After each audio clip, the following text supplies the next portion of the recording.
Hello friends, நம்ம சிவலா cooking சேனலில் வாழைப்பூ பருப்பு வடை எப்படி செய்யுதுன்னு வாங்க பார்க்கலாம். ஒரு மிக்ஸி ஜாரில் பருப்பை சேர்த்துக்கலாம். ஒரு வரமிளகா, 2 பல் பூண்டு, அரை துண்டு இஞ்சி, சோம்பு சேர்த்துருக்கேன். கொஞ்சமாக உப்பு சேர்த்துக்கலாம். இப்போ அரைச்சிட்டு வந்தாச்சு.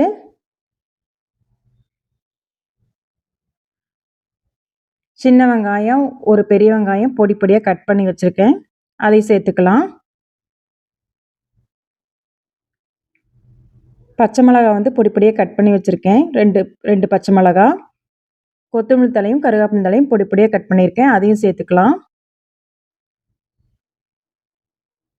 வாழைப்பூ வந்து ஆட் பண்ணிக்கலாம்.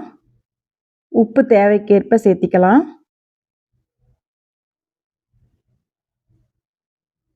இப்போ நல்லா மிக்ஸ் பண்ணி விட்டுக்கலாம்.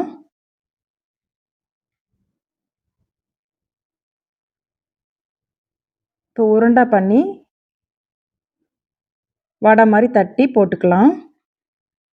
இது வந்து வடை பருப்பு கிடையாது, துவரப்பருப்பில் செஞ்சுருக்கேன் நான். வடை எப்படி இருக்குன்னு சாப்பிட்டு பார்த்து சொல்லு.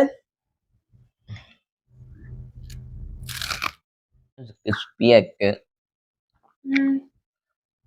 காரம் கரெக்டாக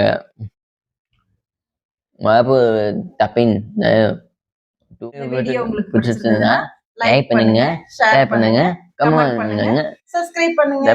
பண்ணுங்க.